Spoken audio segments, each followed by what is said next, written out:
parmi les procédés que ce prédicateur qui nous obsède et que j'appelle par commodité l'auteur du Sermon d'Amiens, parmi les procédés qu'il utilise pour introduire une connivence entre lui et son auditoire dans les moments où il ne l'intimide pas, où il ne le menace pas, en alternant les deux, eh bien, nous avons relevé le fait qu'il cite le refrain d'une chanson très connue à son époque, une chanson du trouvère arageois Guillaume Levigné. Et nous avons vu que le prédicateur détourne le sens de ce refrain de façon à l'appliquer non pas, donc le refrain est bonne est la douleur dont il naît douceur, consolation et joie, et qu'il cite sous la forme bonne est la douleur dont j'attends douceur, consolation et joie, et il détourne ce refrain de manière à l'appliquer non pas à la souffrance de l'amant frustré qui attend sa récompense, mais à celle de l'âme au purgatoire qui attend la joie du paradis. Et nous avons vu que c'est pour cela, à mon avis, qu'il introduit cette légère modification, non pas bonne est la douleur dont il naît douceur, mais bonne est la douleur dont j'attends douceur, parce que la douceur du paradis ne naît pas de la souffrance du purgatoire, sinon ceux qui vont tout droit au paradis ne l'éprouveraient pas. En revanche, on attend au purgatoire la douceur du paradis. Et il manifeste ainsi, par son attention aux détails du texte, une précision et un scrupule théologique qui montrent que le prédicateur cabotin et démagogue sous les traits duquel il se présente est probablement un rôle de composition. Mais le fait même qu'il cite et qu'il utilise dans son sermon le refrain d'une chanson française, d'une chanson à la mode, d'une chanson à danser, nous a conduit à nous intéresser à d'autres sermons qui ne se contentent pas de citer une chanson en langue vulgaire, mais qui la prennent pour thème du sermon. Donc le thème est, je le rappelle, la citation scripturaire à partir de laquelle le sermon est construit, à partir de laquelle il développe son argumentation et son idée à travers le commentaire, l'exégèse qu'il en fait. Donc ces sermons prennent pour thème un rondeau à danser en langue vulgaire et ils en font une exégèse allégorique en détournant cette chanson d'amour vers un sens spirituel. Et à ma connaissance, peut-être il y en a d'autres que j'ignore, mais à ma connaissance, 3 sermons prennent pour thème un rondeau à danser, 2 sermons latins et un sermon, si on préfère un traité édifiant ou un sermon en vers français. La dernière fois, comme je ne sais jamais m'organiser et que je m'arrête toujours au milieu d'un développement, la dernière fois, nous avions lu le premier de ces sermons latins qui prend pour thème une version du plus répandu des rondeaux de danse à son époque, le XIIIe siècle, le rondeau de la belle Aélis, qui raconte toujours la même chose. La belle Aélis se lève le matin et elle fait sa toilette, elle se fait belle pour aller danser. Et je vous mets à nouveau sous les yeux le texte de ce sermon. Donc voilà le début, enfin il est sur deux diapositives. On appelle probablement plus ça des diapositives, enfin je ne sais pas. Et voilà.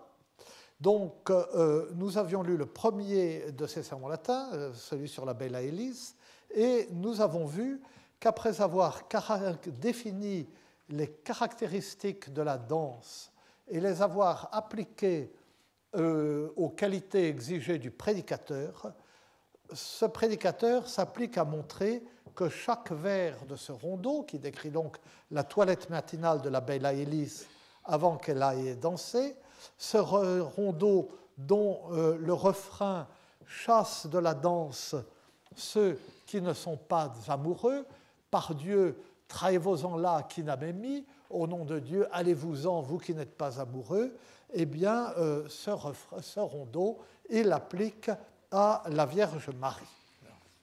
Et donc l'intention, je reprends le début de mon commentaire, encore une fois, ça se chevauche, je suis mal organisé, enfin, tout ce que vous voulez.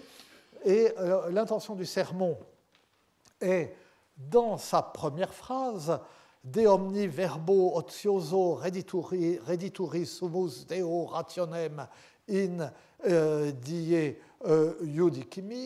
judici, nous devrons rendre compte à Dieu de toute parole oiseuse au jour du jugement.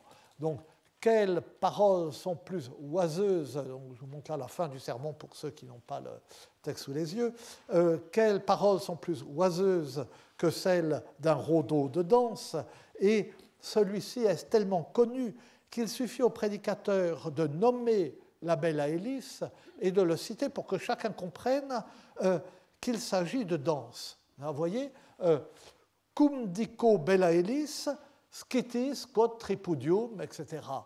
Quand je dis Bella Elis, vous savez bien que la danse à 3 temps, tripudium, est comme ceci et comme cela.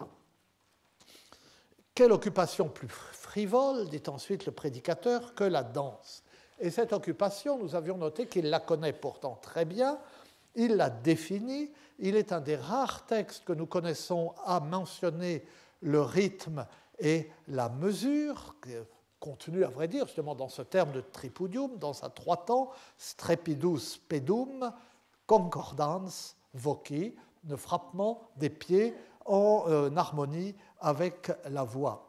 Et la citation qui vient dans le corps du sermon, ce est la Bella Elis, qui est la flore et l'hélice, vient d'une autre version du rondeau de la Bella Elis. Donc, ces différentes versions du même rondeau qu'on alternait, qu'on mélangeait, qu'on chantait en dansant, se prestent à l'esprit. Donc, ce qu'il propose, c'est donc quelque chose d'absolument classique, c'est un détournement du texte, une pieuse récupération du rondeau à danser.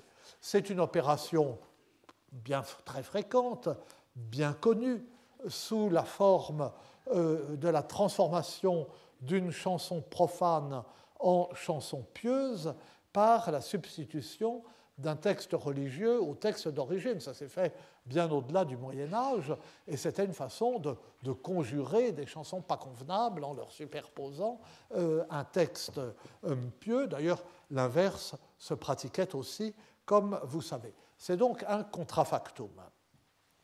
Presque toutes les chansons à la Vierge de cette époque sont faites sur le modèle des chansons d'amour profane dont elles reprennent le style et les expressions. Gauthier de Coincy, par exemple, dont nous avons beaucoup parlé, si certains ici s'en souviennent, à d'autres années, qui mêle à ces miracles de la Vierge, qui sont des récits en vers des miracles de la Vierge, qui mêlent des chansons, ou qui terminent chaque livre par des chansons. Gauthier de Coincy est particulièrement habile à cet exercice. Et on évoque d'ailleurs le lever matinal d'une jeune femme qui s'apprête non pour la danse, mais pour la prière, dans certains textes récupérés de cette façon. Par exemple, cette chanson que citait Pierre Bec, la béguine main, il faut ajouter au matin, d'ailleurs ça correspond aux chansons de ce genre, puis sinon le verrait faux. La béguine main s'est levée, de vêture bien parée, au moutier s'en est allé, Jésus-Christ va regrettant, Ave Maria, j'aime tant. Regrettant ne veut pas dire vraiment regretter, mais désirer avec force. Et sur le modèle des nombreuses chansons de rencontres amoureuses, dont les pastourelles et les chansons de la mal mariée sont des types particuliers, mais les types les plus fréquents et les moins convenables, si je puis dire, une chanson qu'on a longtemps attribuée à Saint Louis lui-même montre le poète rencontrant au matin dans un verger non pas une jeune fille, non pas une bergère, non pas une femme qui se plaint de son mari, non pas une nonne insatisfaite comme dans plusieurs chansons, mais la Vierge Marie. Et cette chanson est bilingue, alternativement un vers en français, un vers en latin, pour bien montrer qu'on est dans le registre sacré. Je suis désolé, cette chanson, je l'ai en tête, je pourrais même la chanter ou en chanter des bouts, mais il me manque l'incipit et j'ai été incapable de la retrouver. Et enfin, je vous garantis qu'elle existe. Ça n'a d'ailleurs aucune importance. Hein, parce que bon. Mais alors, notre sermon pratique cette récupération, mais chez lui, la récupération prend une autre forme. Elle prend celle du commentaire. Ce changement dans le rapport du texte à ce qu'il y a autour du texte que nous avions vu, mutatis mutandis, enfin beaucoup mutata et beaucoup mutanda, lorsque nous avions parlé longtemps et longuement des rasos, des chansons des troubadours. Et j'avais dit à ce moment-là, je vais montrer si je peux le dire, à ce moment-là que ces rasos qui nous paraît, qui historiquement et biographiquement n'ont pas grand intérêt, ont l'intérêt d'être des commentaires du poème sous la forme d'un récit. Elles nous déconcertent parce que pour nous, le commentaire du poème, c'est une analyse abstraite, c'est une explication de texte. Et là, c'est un récit qu'on invente à partir du poème et qui l'éclaire. Et bien là, il y a, enfin non pas le même genre, mais un autre type de récupération inhabituelle par rapport à ce qui se pratique ailleurs, celle du commentaire. La méthode de l'exégèse allégorique qui découvre, en s'appuyant sur des citations scripturaires, en enchaînant les citations scripturaires, un sens second derrière le sens littéral, cette méthode permet de trouver un sens édifiant, même au plus célèbre, au plus emblématique des rondeaux à danser, en l'appliquant à la Sainte Vierge. Et le sermon, alors ce qui est frappant pour nous, c'est que ce sermon, vous l'avez sous les yeux, nous l'avons lu la dernière fois, ce sermon est parfaitement sérieux.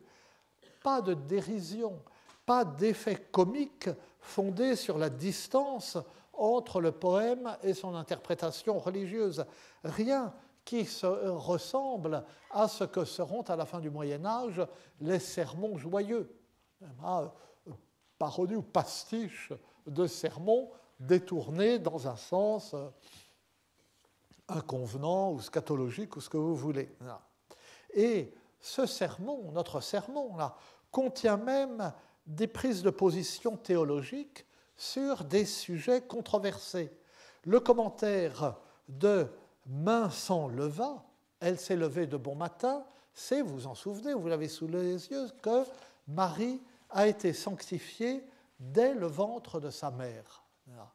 Et cela montre que le prédicateur prend position en faveur de l'Immaculée Conception.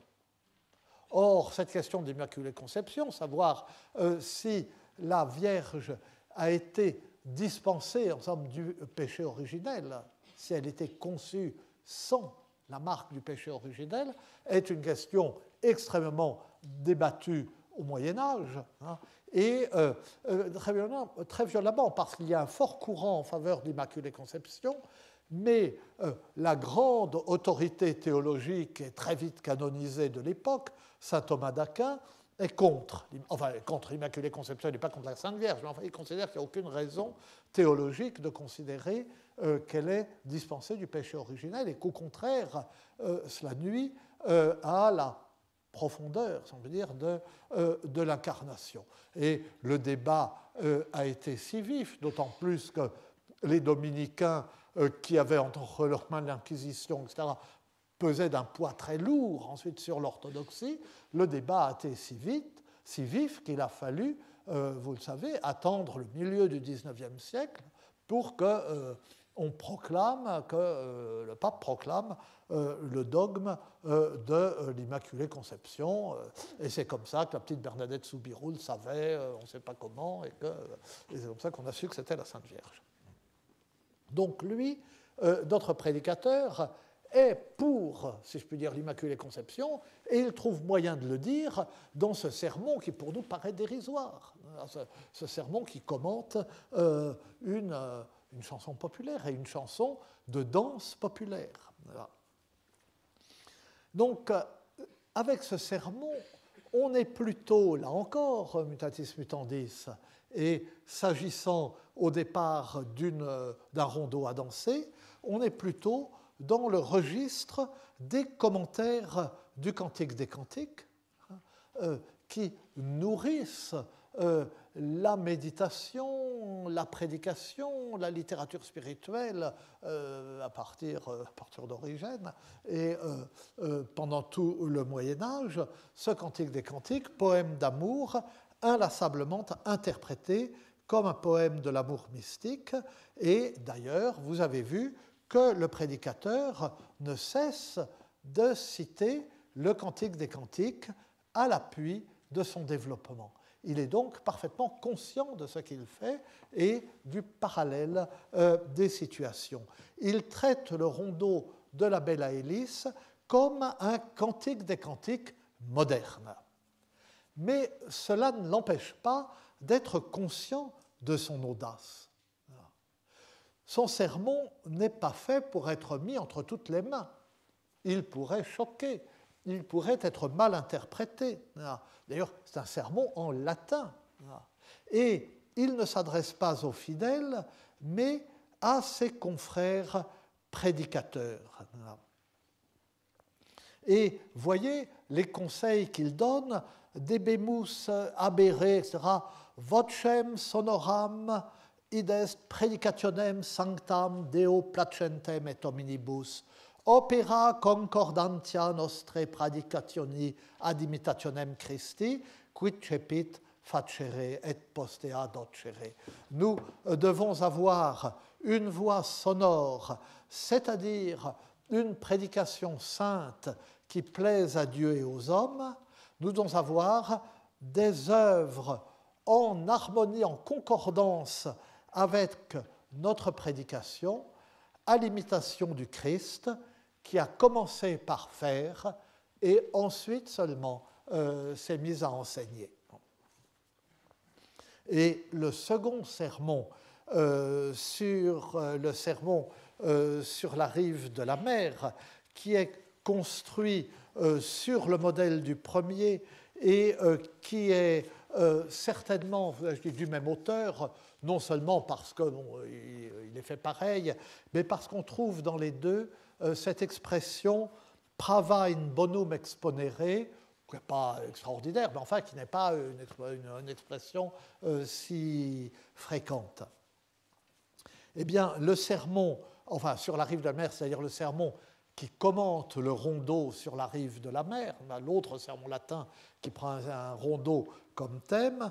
Ce sermon, donc exactement construit comme le premier, du certainement même auteur, dit dès le début « nos clerice », nous les clercs.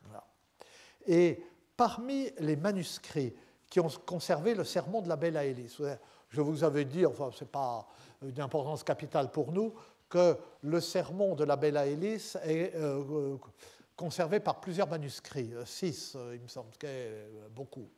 Et le sermon sur la rive de la mer par un seul.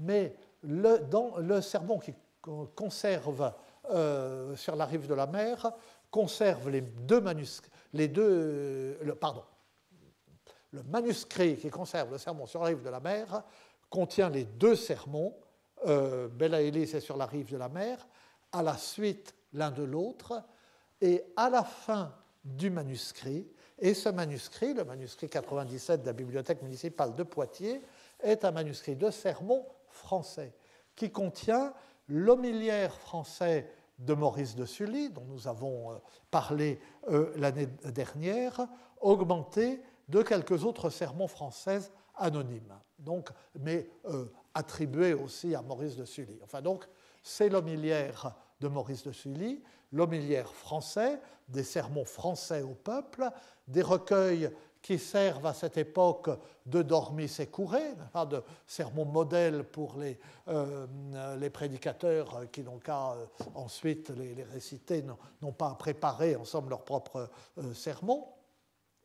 Et à la fin, il y a ces deux sermons latins avec pour thème un rondeau français. Ils ne font pas partie de la série, mais on voit très bien à quoi ils servent dans ce recueil de sermons modèles.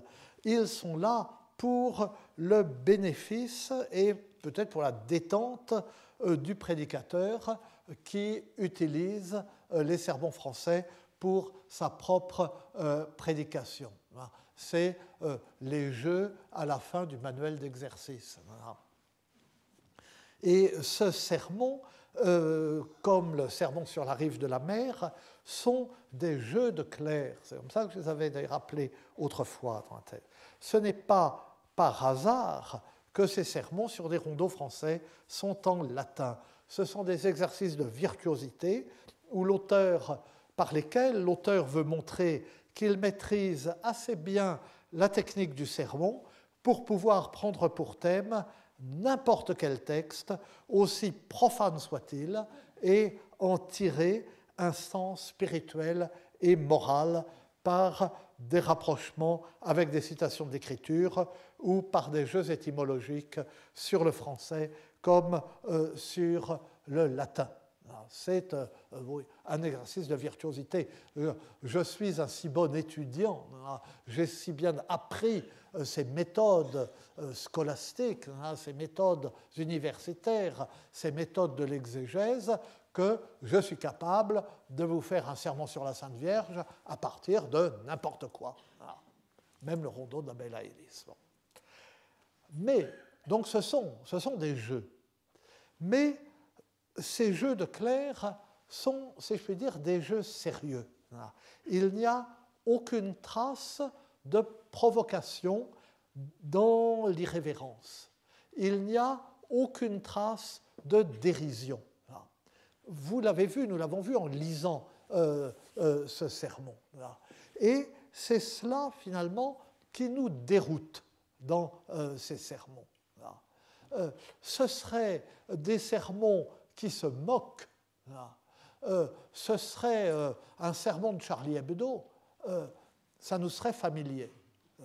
Ce serait un sermon sérieux, ça nous serait familier. Mais là, c'est un jeu, mais un jeu sérieux. Et c'est une attitude si éloignée de nos habitudes que nous avons du mal à la saisir et à la définir.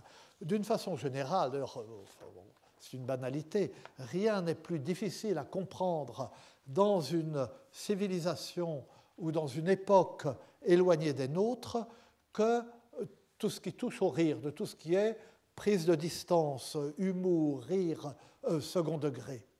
C'est toujours difficile à comprendre parce que c'est quelque chose qui suppose la connivence. C'est quelque chose qu'on fait entre soi. Même à l'intérieur, dans la même civilisation, dans le même lieu, il y a dans un petit cercle étroit des plaisanteries qui font rire aux larmes et qui laissent le reste du monde totalement indifférent. Alors, à 8 ou 9 siècles de différence, ou à l'autre bout du monde, pensez donc. D'ailleurs, on en voit les conséquences tous les jours. Pour notre époque et dans la civilisation occidentale, aujourd'hui, en 2016, l'obéissance et le respect sont des faiblesses et non pas des vertus. L'irrévérence est salutaire et libératrice. Et de plus, pour être libératrice, elle doit être destructrice de ce à quoi elle s'en prend. D'autres époques et d'autres civilisations ont eu ou ont encore une conception et une pratique différentes de l'humour irrévérencieux. La distance qu'il instaure ne tend pas, dans ces cas-là, à la destruction, ni même à la déstabilisation de l'objet qu'il vise. Et tout au contraire, quelquefois, la liberté qu'il se permet est le gage d'une adhésion plus réfléchie et plus profonde. Et voyez, dans le monde clérical, depuis toujours, mais encore il n'y a pas si longtemps, peut-être encore aujourd'hui, ce type d'humour fait de critique des prélats et des grands de l'Église, de plaisanteries sur l'aspect extérieur ou quotidien ou banal de la vie intérieure, spirituelle, sacramentelle même. Eh bien, tout cela a toujours existé, tout cela a traversé les siècles. C'est de l'humour de curé, ça se trouve partout, parfois même des plaisanteries inconvenantes. Dans Pierre Larousse, vous le savez, était extrêmement anticlérical. Eh bien, dans le petit Larousse qui était chez moi dans mon enfance, je le sais parce que j'étais allé regarder le mot. Eh bien, à scatologique, il y avait comme exemple, comme si un exemple était nécessaire et comme si cet exemple éclairait le mot, les moines aiment les plaisanteries scatologiques. Et c'était un petit Larousse du début du XXe siècle, je ne sais pas comment, un vieux petit Larousse très. Bon, encore une fois, c'est un type d'humour qui a toujours existé, qui a traversé les siècles. Il existe toujours un peu, mais c'est un type d'humour qui a mal vieilli parce que notre époque y voit précisément une forme trop révérencieuse d'irrévérence.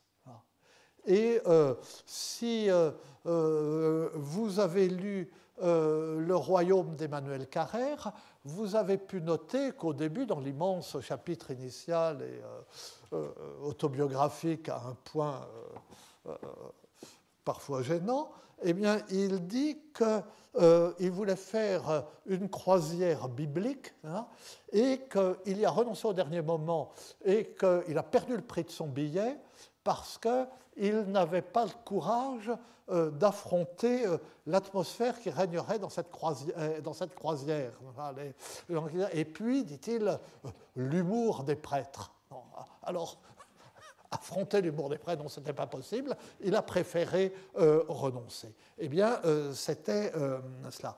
Alors, il me semble que, enfin, je vous dis, une fois de plus, je dis des bêtises, mais il me semble que ces sermons latins sur des rondeaux à danser, des rondeaux d'amour, des rondeaux qui invitent généralement, ou très souvent, à un amour illicite, eh bien, ces sermons à l'usage des prédicateurs eux-mêmes, ces sermons à usage interne, relèvent de ce type d'humour. Bien sûr, ce sont des plaisanteries. Bien sûr, il voit ce qu'il y a de transgressif à assimiler la belle Aélis à la Sainte Vierge, ou dans le sermon sur la rive de la mer, j'en dirai un mot dans un instant, d'assimiler une dame mal mariée en quête de satisfaction amoureuse à Sainte Marie-Madeleine. Mais l'éloge de la Vierge ou de la Sainte, cet éloge que leur virtuosité d'exégète leur permet finalement de tirer de ces rondeaux immoraux, cet éloge n'est pas lui-même irrévérencieux. Ils le prennent au sérieux, et d'autant plus au sérieux qu'ils reviennent de loin, qu'ils l'ont tiré de zones dangereuses, cet éloge. Alors vous me direz, et les simples dans tout cela? Les simples qui nous intéressent. Les simples sont oubliés. Le rondeau n'est pas pour eux. Mais le rondeau, je veux dire, le sermon n'est pas pour eux. Les simples sont oubliés, le sermon n'est pas pour eux. Mais ce sont eux qui fournissent le rondeau, qui fournissent la matière du sermon. Ou tout au moins, le rondeau appartient à leur monde, à leur culture, à leur vie de tous les jours, à leur divertissement. ils le savent, ils sont capables de le chanter mieux que ne le fait le prédicateur, qui le cite d'ailleurs probablement avec des erreurs, qui oublie le refrain inséré, qui le cite sous une forme qui rend difficile la danse, etc. Et pour une fois, l'échange culturel est inversé. C'est le poème des simples qui devient sujet d'instruction et de méditation. Encore une fois, c'est un jeu. Encore une fois, c'est un jeu sérieux. Et j'insiste sur cette expression « jeu sérieux » parce que ceux qui me sont fidèles depuis longtemps savent que la formule n'est pas de moi, elle est de Saint Bernard. Certains se rappellent peut-être que dans la célèbre lettre de Saint Bernard à Ogier de Mont-Saint-Éloi, où il dit que les chrétiens et les moines particulièrement, enfin ceux qui vivent de Dieu et ceux qui affichent le fait qu'ils vivent de Dieu, sont comme des jongleurs dont le monde se moque, et qui jouent de telle façon que le monde se moque d'eux. Mais c'est un jeu sérieux, c'est un beau jeu sérieux qui plaît à Dieu et aux anges, et il parle à ce moment-là de David qui danse nu devant l'arche, et sa femme, Michol, se moque de lui. Eh bien, Michol, c'est le monde, et les moines doivent être comme ces jongleurs et comme David, parce que les moines ont des valeurs qui sont inverses de celles du monde. Ce que le monde juge ridicule, stupide, blâmable, eux le jugent admirable et vice-versa. Ils sont comme des jongleurs qui marchent sur les mains, les pieds en l'air. Ils sont à l'inverse du monde. Voilà, c'est ce que dit ce passage. Enfin, je rappelle encore, après l'avoir, je crois, cité trop souvent, mais enfin, qui mérite tout de même d'être cité, de la lettre de Saint Bernard à Ogier de Mont-Saint-Éloi. Donc, encore une fois, je reviens à mes rondeaux, c'est un jeu sérieux. Mais ce jeu sérieux n'est envisageable que parce que ces prédicateurs, ces exégètes, sont rompus à l'exercice qui consiste à tirer d'un texte simple, en apparence limpide, en apparence éloigné de ce qu'ils vont en dire, une signification complexe et loin de son sens littéral. Videamus quid sit istud quod quasi frivolum reputatur. Voyons ce qu'est ceci que l'on juge frivole, dit le sermon sur la rive de la mer, à propos justement de ce vers, le premier vers du sermon, du rondeau, le premier vers du rondeau sur la rive de la mer. Qu'est-ce que ça signifie, cette parole qui a l'air frivole? Exercice intellectuel, mais aussi conviction d'une religion qui enseigne que la sagesse est cachée en ceux que l'on croit simples et que la sagesse est cachée dans les mots les plus simples. Alors, c'est beaucoup prêté tout de même à ces chansons de danse dont, au fil de leurs variantes, les refrains invitent ouvertement à la sensualité. Par ici passe par ici passe le brun, le beau Robin, par ici passe Robin l'Iamorou, encore en est l'herbage plus doux. Ces refrains qui invitent si souvent à l'adultère, non pas mince, bien, le val a bien fait à Élise, beau se paraît plus belle se vêtit. Dormez, jaloux, je vous en prie, pour caroler en mai, dormez, jaloux, je vous en prie, et je m'envoiserai et je m'amuserai. Ou celui que j'avais cité là, dans mes petites émissions, souffrez, Marie, et si ne vous ennuie, demain marée, et mes amis ennuient. Prenez votre mal en patience, mon mari, et vous m'aurez demain, et mon ami cette nuit. Je vous défends d'en dire un seul mot. Prenez votre mal en patience, mon mari, et sans bouger. La nuit est courte, au matin vous m'aurez, quand mon ami aura pris son plaisir. prenez votre mal en patience, mon mari, mon mari, vous m'aurez demain et mon ami cette nuit.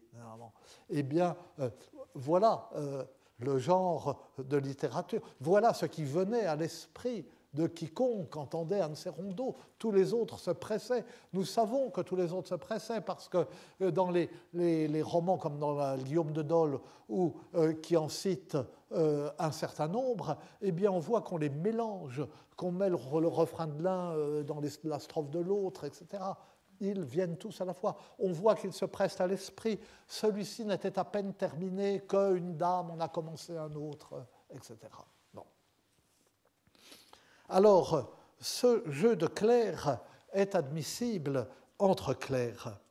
Mais lorsque le rondeau de la Belle Aélis est commenté non pour eux, mais pour le bénéfice des simples fidèles, directement, quand on le cite directement pour les simples fidèles, comme le prédicateur d'Amiens le fait de la chanson de Guillaume Le Vignier. À ce moment-là, c'est, si j'ose dire, une autre chanson. Et on le voit une fois, et on voit bien la différence. Jacques de Vitry, vous savez, l'an dernier, nous avions parlé du prologue des Sermones Vulgares, Velat Status, de Jacques de Vitry, qu'on commence à pouvoir lire commodément grâce au premier tome paru de l'admirable édition du Père Longère. Eh bien, Jacques de Vitry utilise le sermon de la Belle Aélis dans un exemplum. Vous savez qu'il y a un très grand nombre d'exemplats dans ces sermons et que pendant longtemps, ces sermons n'ont été intéressés que pour les exemplats qu'ils contenaient. Et cet exemplum dit, et Tony Hunt ne manque pas de le citer dans son bel article où il édite les deux sermons, ces deux sermons à thème de rondeau, là, Belle Aélis et sur la rive de la mer, que moi j'avais étudié longuement autrefois dans ma thèse, mais sans édition, à partir des manuscrits. Donc cet exemplum dit ceci: la sœur de Saint Bernard s'est approchée un jour d'un groupe de moines, cum pompa magna et ornatu superfluo, avec une pompe magnifique et une toilette superflue. Et les moines, loin d'être admiratifs ou impressionnés, ont jugé qu'elle était ridicule. Et du coup, elle a renoncé à soigner et à embellir son corps pour ne plus s'occuper que de son âme. Elle s'est faite religieuse. Bon. Tel est l'exemplum. Et au moment où Jacques de Vitry l'a décrit se présentant devant les moines dans l'éclat de sa toilette, il écrit ceci, que je dois avoir. Uius modi autem mulieres, quando ad publicum exire veletiam ire debent, magnam dei partem in apparatus suo consumunt. Quand Élise fut levée et quand elle fut lavée, et la messe fut chantée, et diable l'ont emporté. Quod est, quando a Élise delecto surexit, et lota fuit, et in speculo aspexit, et vestita et ornata fuit, iam truces ad processionem tolerant, et misam cantaverant, et demones eam tolerunt, qui comites eius fuerunt. Alors, je ne sais pas si j'ai oublié un bout, en recopiant un bout du rondeau, ou si, effectivement, il ne cite pas tout, il en traduit plus qu'il n'y en a dans le texte. Enfin, je suis désolé, j'aurais dit, ça me frappe maintenant.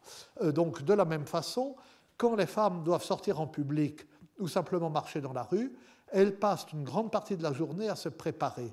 Quand Élise fut levée et quand elle fut lavée, et la messe fut chantée, et diable l'ont emporté, variante pieuse.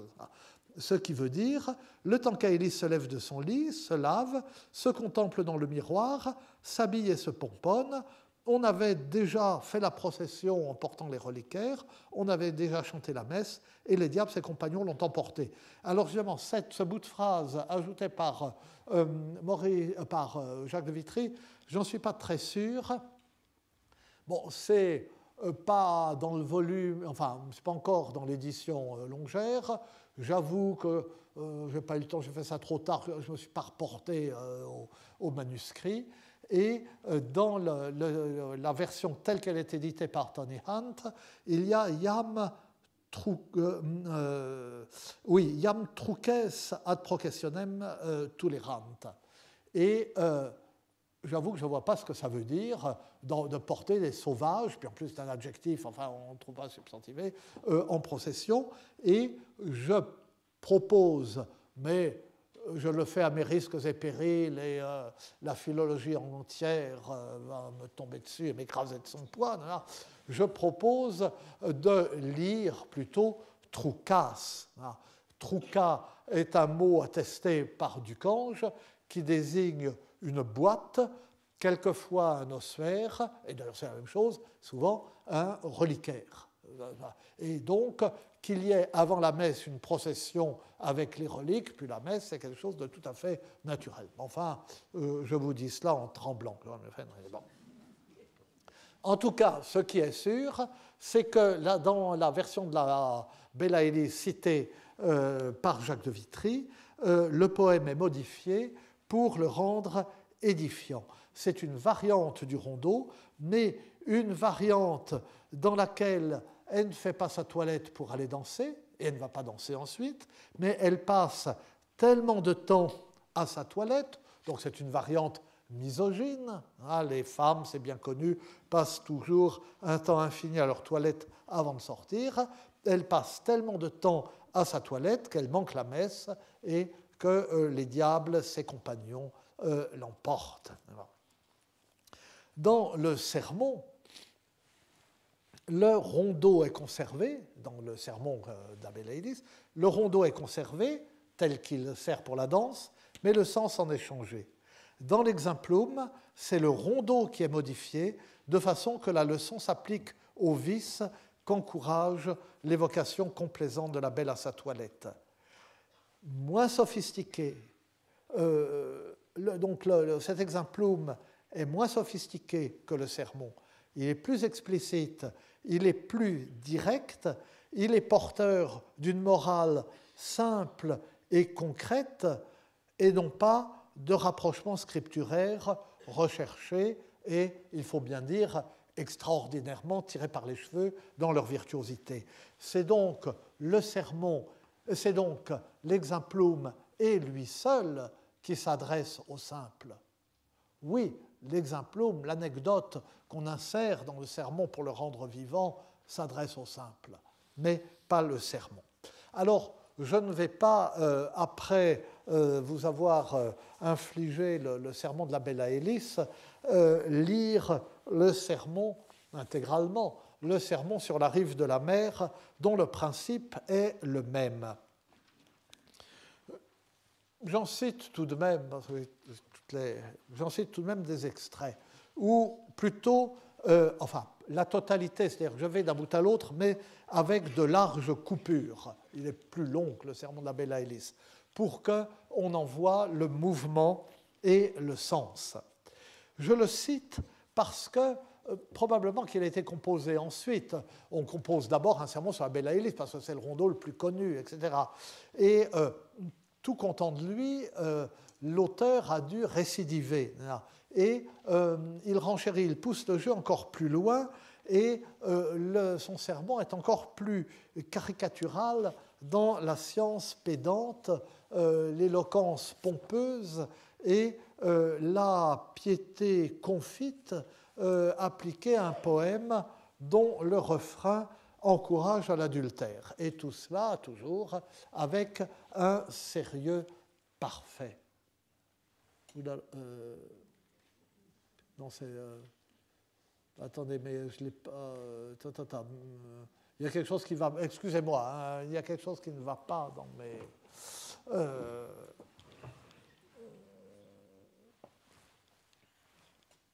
non, oui, bon. Bon. Et je vous... Du coup, je vous lis uniquement... D'abord, certains d'entre vous, et j'espère tous, l'ont sous les yeux, et je vous lis uniquement la traduction. Voilà. Donc, je lis tout de même en ancien français le rondeau. Sur la rive de la mer, Fontenelle y sort d'éclair, la pucelle y veut aller. violette est trouvée, je douai bien congé d'amé, dame mot mariée. Sur la rive, donc, sur la rive de la mer, une fontaine y sourde éclair, la jeune fille veut y aller, une violette j'ai trouvé une violette, et je vous donne bien la permission d'aimer, dame mal mariée. Cela, c'est, nous verrons, l'interprétation du sermon. On pourrait comprendre, je donne bien la permission d'aimer une dame mal mariée, s'adressant à l'homme qui veut aimer une dame mal mariée. Mais le sermon comprend, enfin, il n'y a pas de ponctuation à l'époque, comme s'il y avait une virgule et comme si c'était une apostrophe. Je donne bien la permission d'aimer, je vous donne bien la permission d'aimer, vous, dame qui êtes mal mariée. Et alors le sermon commence ainsi. Puis, encore une fois, avec plein de coupures. Puisque, comme le philosophe l'atteste, la science est un trésor caché qui n'est pas divulgué, nous, les clercs, à qui il est permis de savoir selon la parole, à vous il est permis de connaître le mystère du royaume de Dieu, aux autres en revanche seulement dans des paraboles, donc c'est Luc 8, 10, nous devons enrichir les Hébreux et spolier les Égyptiens en travaillant à tourner vers le bien ce qui est mauvais, toujours cette expression pravain bonum exponere.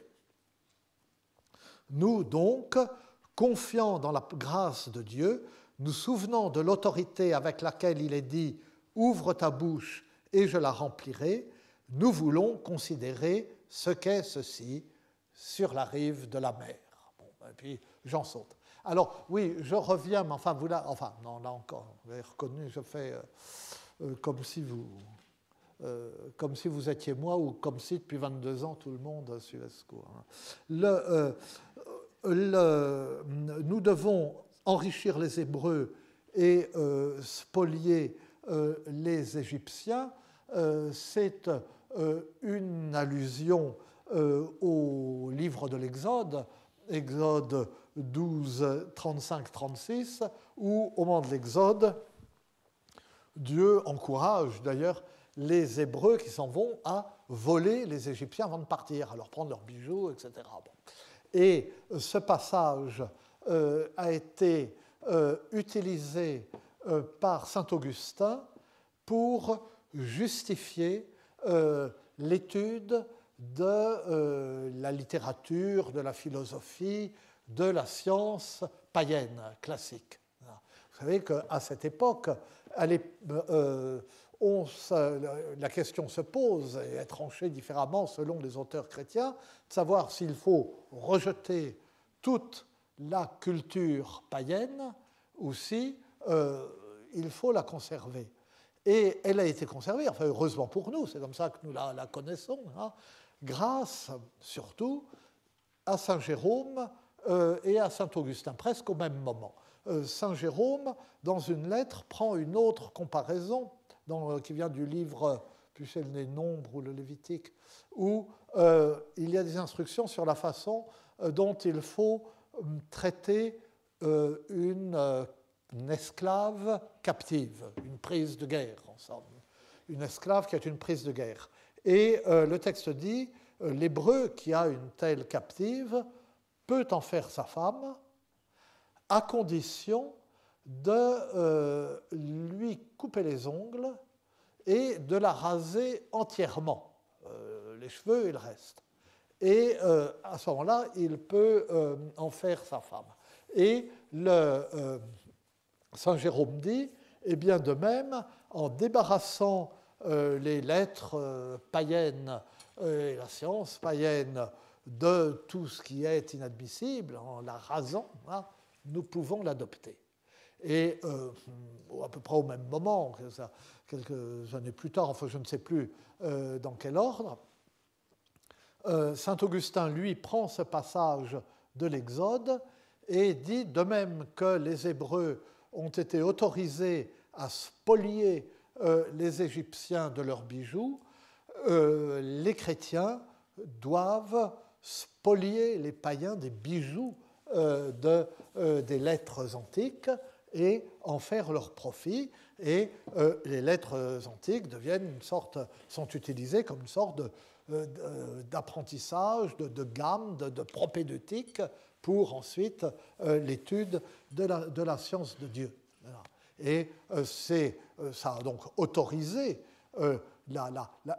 Saint Augustin savait de quoi il parlait, puisque c'était un ancien professeur de lettres. Et il ne voulait pas renoncer à ce qui était si beau. Et c'est ainsi que nous connaissons cette littérature, puisque, comme vous le savez, nous ne connaissons pas, mettons, la littérature latine par les quelques papyri qui se courent après, mais par des manuscrits. Et ces manuscrits ont été copiés tout au long du Moyen-Âge. L'étape suivante, c'est quand Cassiodore, une fois qu'il y avait une règle monastique, d'abord la règle du maître, puis la règle de Benoît, donc les moines devaient partager leur temps entre travail manuel, travail intellectuel et prière, Cassiodore a dit que qu'est-ce qu'on peut faire comme travail intellectuel? Eh bien, copier des textes, y compris des textes de la littérature païenne antique, est une œuvre intellectuelle profitable. Et c'est comme ça que nous connaissons cette littérature. Si vous allez à la section latine de l'Institut de recherche et d'histoire des textes, vous voyez qu'on travaille sur des manuscrits du Moyen-Âge. Mais sur des manuscrits du Moyen-Âge de textes antiques. Enfin, je m'égare, mais j'avais longuement parlé de cela autrefois à la fin des années 90, dans la série de cours de Poésie et Conversion, Prophète et Prophète, qui a donné le livre Poésie et Conversion. Enfin, pardon, je m'égare, mais enfin, c'est un sujet qui est réellement... c'est quelque chose qui est extrêmement important, qui a changé le visage de notre civilisation. Cette histoire des dépouilles des Égyptiens et de la spoliation des Égyptiens. Mais vous voyez, nous allons en rester là pour ne pas une fois de plus, que je vous lise trop rapidement ce sermon et puis ensuite nous repoussions le commentaire à la semaine suivante. Mais vous voyez dès maintenant comment le prédicateur voit ce rondeau qu'il cite, qu'il commente. Ce rondeau qu'il commente est à ce que doit être le thème d'un sermon, ce que la littérature païenne est au monde du christianisme. C'est autre chose, c'est quelque chose qu'on devrait en fait repousser. Mais si on a l'intelligence et l'intelligence que donne Dieu de toutes choses, eh bien on voit qu'on peut même de ce rondeau tirer quelque chose d'édifiant et de formateur, de même que même de la littérature païenne, on peut tirer de quoi former l'esprit. Mais nous formerons l'esprit sur ce point la semaine prochaine en lisant la suite, enfin au moins ce que nous en lirons du rondeau sur la rive de la mer. Et je vous remercie.